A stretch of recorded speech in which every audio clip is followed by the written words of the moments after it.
Former Spurs striker Dimitar Berbatov gives his views on what Spurs fans can expect from new interim boss Igor Tudor. Tudor took his first training session at Hotspur Way on Monday, as it is suggested that several fringe players could be winners under the new manager. Lucas Bergval could provide a timely boost for Igor Tudor, as reports suggest the midfielder could be back on the grass sooner than expected, and a lack of a naming rights deal that is costing Spurs millions. Here are your daily Tottenham news headlines.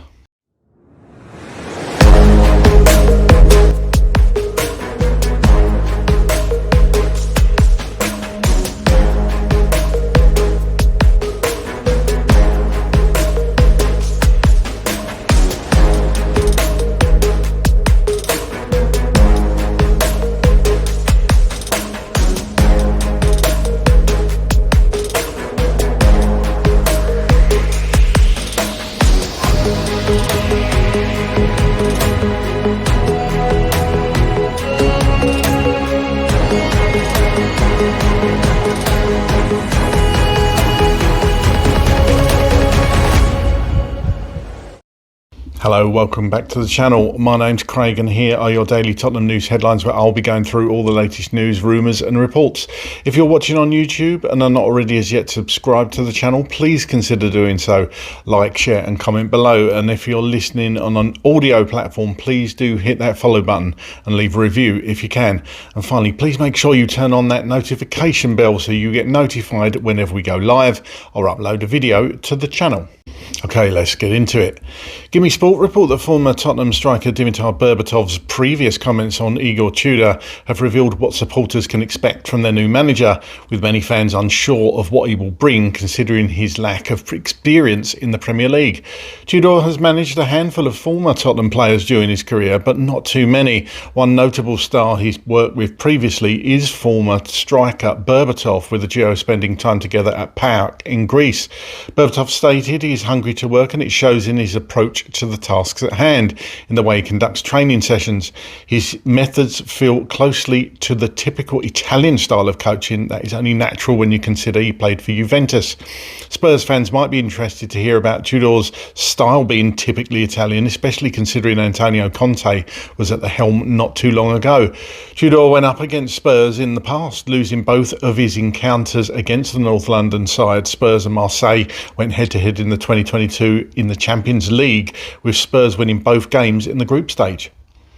The Standard report that Igor Tudor got straight down to work at Tottenham on Monday and started working on his plan for Sunday's North London derby against Arsenal. Tudor took training for the first time as Spurs players returned to Hotspur Way after 5 days off, following last Tuesday's 2-1 defeat to Newcastle.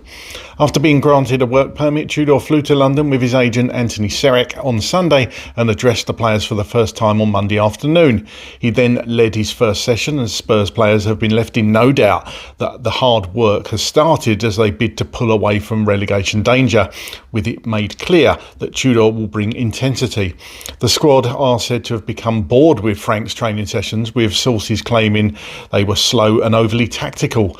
But there will be no rest under Tudor, a demanding coach who expects players to give everything in training and in games. The 47-year-old Croatian, who has been appointed on a deal till the end of the season following the departure of Thomas Frank, has a week on the training ground to prepare for Arsenal and has immediately started preparing for the mission of beating the Gunners. Football.London report that several players could be winners under Igor Tudor. Randall Kolo-Muani has scored 3 goals and laid on 2 assists in 7 Champions League games, but is yet to score or set up a single goal in the Premier League. Kolo-Muani could be rejuvenated by the arrival of Tudor, as he netted 5 times and provided 1 assist in 11 appearances under the Croatian at the end of last season at Juventus, as he helped the Croatian push the old lady into the top 4. The new interim boss wanted to sign the forward last summer and was reportedly very unhappy when Juventus failed to get him. With Wilson Odobert out for the 2026 with an ACL, Spurs are going to need his fellow Frenchman to step up in the remaining months of the season. They might have just brought in the perfect person to make that happen.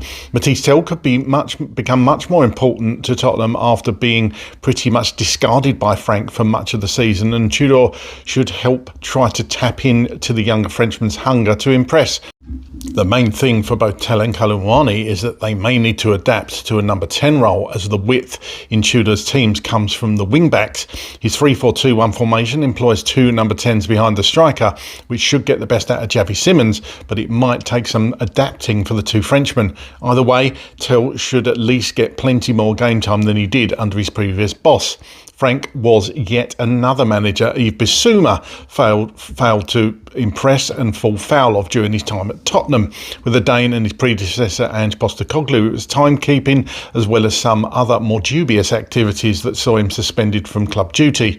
The Mali international looked to have come to the end of his career with Spurs, only for this year's edition of the club's injury crisis to hand him an unexpected lifeline, and he has ended up playing in the past 5 Premier League matches for the club.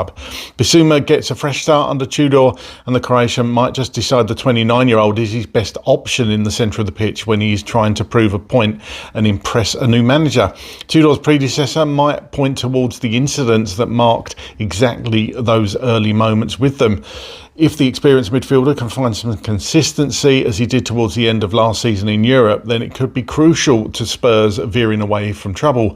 In recent years, the problem for Tottenham centre-backs has always been how they were going to get minutes in the team unless Christian Romero and Mickey van der Ven were out injured. Frank started to move towards a back three, only to drop it in his final couple of games after it faltered in the first half against Manchester City.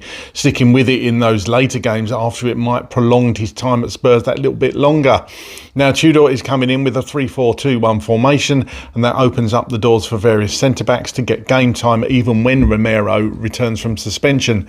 For right now, that means Radu Dragusin and possibly even 17-year-old Junai Byfield, while Kevin Danso will be hoping to return sooner rather than later from his toe ligament injury to step into the back line.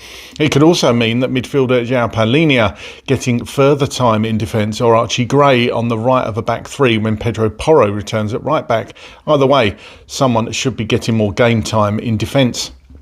Sport Witness report that recent claims have explained that Lucas Bergval would be out of action for 2 to 3 months. Football Direct, however, have provided their own take on the 20-year-old's rehabilitation with a positive update on the Tottenham player's recovery.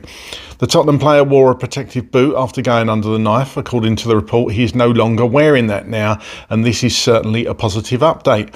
Football Direct say that things are going in the right direction for the player in his recovery process. The outlets state that the current prognosis indicates he could be back on the pitch in around 6 weeks. This is only if his rehabilitation goes according to plan, of course, and he suffers no further setbacks. Sweden face Ukraine on March 26th, taking the Tottenham midfielder's recovery so far into account. It's not been ruled out for him to be fit in time for the World Cup qualifier. Football Direct say a race against time awaits the midfielder. And a report in the Telegraph states that Tottenham Hotspur's continued inability to secure a naming rights partner for the Tottenham Hotspur Stadium is in danger of becoming a serious strategic misstep, particularly as growing concerns over the club's wider commercial health amid poor on-pitch results. With Spurs drifting perilously close to the relegation places and European qualification appearing increasingly remote, the financial ramifications of underperformance are beginning to crystallise.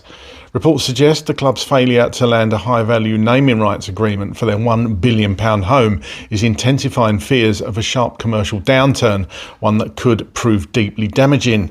Despite being regarded as one of the most advanced arenas in global football, the stadium remains without a title sponsor, unlike venues such as Hill Dickinson Stadium.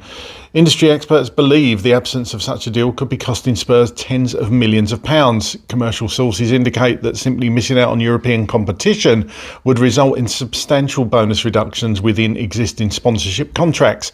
Relegation, meanwhile, could activate renegotiation clauses or even termination options across multiple agreements. One insider familiar with the situation warned that the financial penalties tied to missing Europe already run into tens of millions, with the consequences of relegation potentially far more severe. Uncertainty also surrounds upcoming sponsorship renewals.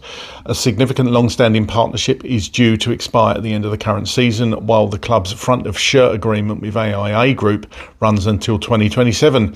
For a club that has invested so heavily in infrastructure and facilities, the inability to monetize stadium naming rights increasingly resembles a strategic oversight. Without the pull of European football or elite level star power, Tottenham's commercial attractiveness risks diminishing further, and it would decline even more sharply in the event of relegation. Unless results improve swiftly under head coach Igor Tudor, Spurs could find themselves trapped in a damaging cycle, poor performances undermining revenues and reduced income in turn limiting their ability to strengthen the squad. The stadium was intended to propel the North London club into a new era of sustained competitiveness. Instead, the continued absence of a naming rights partner, coupled with on-field struggles, may be exposing deeper structural and strategic concerns. Okay, here's my thoughts on all those stories today. Firstly, Dimitar Berbatov, speaking about Igor Tudor. Look, everything I hear about this new manager, people that have worked with him, things I read about what he expects from his players, I think it's all good. It's all stuff that the players need, that the club needs, and this. I keep hearing this word intensity, and that is what this club needs and what the players need to show. It's not surprising to me that the players were apparently bored under Thomas Frank's training regimes, and that it's so much tactical led. Players just want to get out there and play sometimes, and you always do get these stories coming out when a manager leaves that they're bored of the sessions. I don't actually remember it under Ange, to be honest with you, but you know the players do get bored. They have to keep refreshing things, and if it was boring for them, that's not going to help the team progress and train. You know, you've got to train with a smile on your face. You've got to play with a smile on your face. So hopefully Igor Tudor, look, it's a tough task. I've heard it described as a lose-lose situation for him because he's going at the end of the season, but he'll know exactly what the case is with Spurs, or else he wouldn't have signed the deal. So all he's here to do is get us out of trouble, and I think he could be a decent appointment. I think he's going to surprise a few people. In fact, let's hope so. As he took his first training session, of course, on Monday, we'll have met the players now. And he's got, 5 or 6 days now before the North London derby to instill his ideas and get that across to the players. And, going back to a back three from what we're led to believe. Yes, we're short on players at the moment. If we could somehow get something out of this North London derby, that would be an incredible start for the manager. So let's get behind the manager, let's get behind the team, and hope we can start the good results and pushing up that Premier League table on Sunday when we get a result against Arsenal. Fingers crossed. Couple of players that could be winners, of course, are Tel and Bissouma, and Kolo Muani as well. I would say Kolo Muani, obviously his loan hasn't been the most successful. Only scoring in Europe, very little impact in the Premier League. Hasn't played every game, of course, but when he's come on in games, he hasn't looked like doing anything. Tel, vastly underused by Thomas Frank, of course. Player became very frustrated. Rumours that he wanted to leave in January, but the club didn't want to let him go because of the injury crisis. So let's hope Tel can get a few more minutes under this new manager, because he'd actually looked lively and one of the best players on the pitch for me in certain games this season, certainly the Villa FA Cup game. I thought he was very good for Spurs, one of the brighter points. So I think these players, and the likes of Bissouma even, bit of a renaissance, totally unexpected probably. Again, Bissouma, we expected to go out in January, didn't happen. Contract expires in the summer. So can Yves Bissouma become a regular starter for Tudor in this side? Be interesting to see. Regardless, we need every player at 100%. Absolutely 100% for the rest of the season, and just get us out of trouble, and then we can start thinking about the future and next season and the new manager, of course, that is going to come in over the summer. Bergval, recovery going well, apparently. That's really good news, out of his protective boot now. Hopefully Bergval can recover quickly. When players are young, they do recover quicker than older players. I know that from playing myself. Let's hope Lucas Bergval is ready for selection sooner rather than later. That's going to come as a boost if we can get him back mid-March. That would be good. Probably after the international break in March, I would imagine, but you never know. Depends how quickly the player heals. And the naming rights deal, well, we've known about this since the stadium opened. Daniel Levy was very keen to have the Tottenham Hotspur Stadium as kind of the name, and wasn't too concerned about a naming rights deal because he wanted to get the name Tottenham Hotspur Hotspur Stadium out there and a global sort of name. And to be honest, it's probably worked to a degree with the events. You know, we've had the boxing and concerts and everything else that goes on at the Tottenham Hotspur Stadium, the rugby, of course. So they never seemed in much of a rush to get this deal done. Obviously, they're losing out on funds and sponsorship money from that. But I would imagine this happens. I know we've got somebody looking at this. It's part of his job to look at naming rights deals. I'm still not too sure the club is not going to be sold over the next year. So are they going to do that sort of deal beforehand? I don't know. I can't. Perhaps just can't see it happening. Yeah, that's just my feelings on it. If the club is for sale, even though the Lewises say it's not, I think if somebody comes in and offers the right amount of money, they'll take it and they'll go. So let's see what happens on that. But definitely Spurs are losing money out by not having a naming rights sponsor in place. But then again, as Daniel Levy said, the money it brings in and the global name Tottenham Hotspur Stadium out there, that's probably worth a fair bit of money as well. But hey, do you know what? It's not really my field of expertise, so I'll leave that to other people who know what they're talking about. That's all from me today. Get down in the comments as always. Let me know your thoughts on these stories today or anything else you want to talk about as a Tottenham Hotspur fan right now. And as always, come on you Spurs.